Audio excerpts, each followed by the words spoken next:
जानकी वल्लभ विजयते। नमो राघवाय। हनुमान जी ने मेघनाद के विशाल शरीर को उठाकर लंका के दरवाजे पर रख दिया। जब रावण ने अपने प्रिय पुत्र की मृत्यु की खबर सुनी तो वह मूर्छित होकर गिर पड़ा। उसकी पत्नी मंदोदरी छाती पीट पीट कर विलाप करने लगी। रावण जो स्वयं अधर्मी है, अपनी रोती हुई रानियों को ज्ञान देने लगा।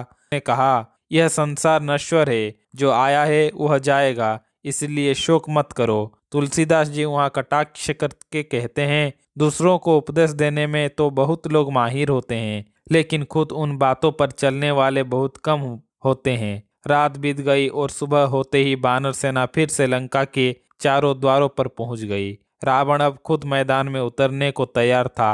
उसने अपने योद्धाओं से कहा, जिसका मन युद्ध से डोल रहा हो वह अभी भाग जाए। मैंने अपनी भुजाओं के बल पर यह दुश्मनी मोल ली है और अब मैं खुद इसका जवाब दूंगा। रावण अपने पवनगामी रथ पर सवार हुआ। जैसे ही वह निकला, भयंकर अपशकुन होने लगे। उसके हाथों से हथियार गिरने लगे, घोड़े और हाथी चिंघोड़ने लगे, गीत कोए और शियार डरावनी आवाजें निकालने लगे और उल्लू ऐसे बोलने लगे मानो मौत का संदेश दे रहे हो। लेकिन रावण इतना अभिमानी था कि उसने इन अपशकुनों की परवाह नहीं की और कागज की आंधी के समान अपने विशाल सेना लेकर युद्ध भूमि की ओर बढ़ चला। शिवजी माता पार्वती से कहते हैं, हे उमा, जो जीव दूसरों से द्रोह करता है, मोह में फंसा है और भगवान से विमुख है, उसे सपने में भी शांति नहीं मिल सकती। रावण की हालत ऐसी ही थी। रावण अपनी विशाल चतुरंगिणी सेना, हाथी, रथ, घुड़सवार और पैदल लेकर निकला। उसकी सेना इतनी बड़ी थी कि जब वह चली तो धूल उड़ने से सूर्य छिप गया और दिन में अंधेरा छा गया। नगाड़े और ढोल प्रलय के बादलों की तरह गरजने लगे। योद्धा मारू राग यानी युद्ध के संगीत बजाते हुए और सिंह की तरह दहाड़ते हुए आगे बढ़े। रावण ने गरज कर कहा, तुम बानरों को कुचल डालो, मैं खुद उन दोनों भाइयों राम लक्ष्मण को मारूंगा। उधर बानर भी श्री राम की दुहाई देते हुए काल के समान दौड़ पड़े। वे बानर ऐसे लग रहे थे मानो पंख वाले पहाड़ उड़ रहे हो। उनके पास कोई हथियार नहीं थे। उनके नख, दंत, पहाड़ और पैर ही उनके शस्त्र थे। दोनों सेनाएं आपस में भिड़ गई। योद्धा अपनी अपनी जोड़ी चुनने लगे, जैसे बलवान से बलवान और वीर से वीर, और एक दूसरे पर टूट पड़े। यही वह क्षण है जहाँ रामायण का सबसे प्रसिद्ध विभीषण गीता उपदेश आता है। विभीषण ने देखा कि रावण एक विशाल और सुरक्षित रथ पर सवार है, जबकि प्रभु श्री राम के पैर नंगे हैं, न तन पर कवच है न कोई रथ। विभीषण प्रेम और डर के मारे अधीर हो गए। उन्होंने राम जी से पूछा, हे नाथ, न रथ न जूता न कवच, आप इस बलवान रावण को कैसे जीतेंगे? तब भगवान राम ने मुस्कुराकर विभीषण को धर्म के रथ के बारे में बताया। प्रभु ने कहा, हे सखा, जिससे असली जीत होती है वह रथ दूसरा ही है। उसके पहिए शौर्य और धैर्य हैं, ध्वजा उसका सत्य और शील है, उसका घोड़े बल, विवेक, दम और परोपकार है, उसका लगाम क्षमा, दया और समता है, उसका सारथी ईश्वर का भजन है, उसका ढाल और तलवार वैराग्य और संतोष है, उसका धनुष बाण विज्ञान धनुष है और निर्मल मन तर्कश है। प्रभु ने कहा, हे मित्र, जिसके पास ऐसा धर्ममय रथ हो उसके लिए संसार में कोई शत्रु अजय नहीं है। विभीषण यह अद्भुत उपदेश सुनकर निहाल हो गए। आकाश में ब्रह्मा जी और शिव जी समेत सभी देवता यह युद्ध देख रहे थे। वानर सेना श्री राम के बल से इतनी शक्तिशाली हो गई थी कि वे राक्षसों को पकड़कर जमीन में गाड़ देते और ऊपर से बालू भर देते। बानरों का रूप इतना भयानक हो गया था कि वे राक्षसों की छाती फाड़कर उनकी अतड़ियां गले में डाल देते थे। तुलसीदास जी कहते हैं कि ऐसा लग रहा था मानो भगवान नृसिंह ने ही हजारों रूप धर कर मैदान में क्रीड़ा शुरू कर दी हो। पकड़ो मारो काटो के शोर से आकाश भर गया।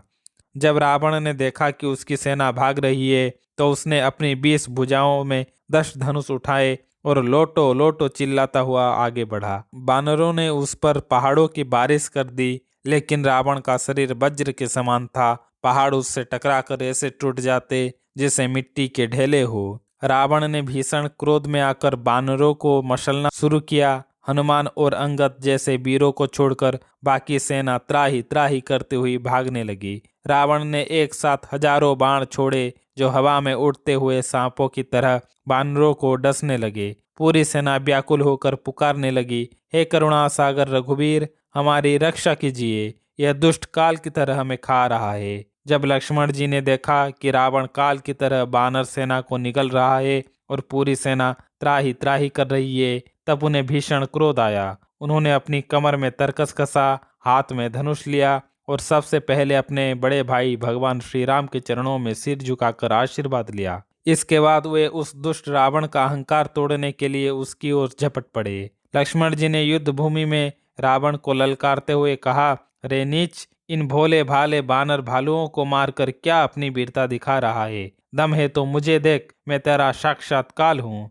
रावण ने जब लक्ष्मण को देखा तो उसका गुस्सा सातवें आसमान पर पहुंच गया। वह अपने पुत्र मेघनाद की मृत्यु को भूला नहीं था। रावण गरज कर बोला, अरे मेरे बेटे के हत्यारे, मैं तुझी को तो ढूंढ रहा था, आज तुझे खत्म करके ही मैं अपनी छाती ठंडी करूंगा। रावण ने अत्यंत प्रचंड बाण छोड़े, लेकिन लक्ष्मण जी ने हवा में ही उन बाणों को सैकड़ों टुकड़े कर दिए। रावण ने करोड़ों अस्त्र शस्त्र चलाए, पर लक्ष्मण जी ने अपनी फुर्ती और कौशल से उन्हें तिल के बराबर छोटे छोटे टुकड़े करके काट दिया। इसके बाद लक्ष्मण जी ने पलटवार किया। उन्होंने अपने बाणों से रावण के रथ को चूर चूर कर दिया और उसके सारथी को मार गिराया। फिर लक्ष्मण जी ने रावण के 10 शिरों में 100 बाण मारे। तुलसीदास जी यहाँ बड़ा सुंदर चित्रण करते हैं और कहते हैं, रावण के सिरों में घुसे हुए बाण ऐसे लग रहे थे मानो पहाड़ की चोटियों के भीतर काले सर्प घुस रहे हो। लक्ष्मण जी ने फिर 100 बाण रावण के छाती में मारे, जिससे रावण बेदम होकर जमीन पर गिर पड़ा और बेहोश हो गया। लेकिन कुछ ही देर में उसकी मूर्छा टूटी और वह अत्यंत क्रोध में उठा।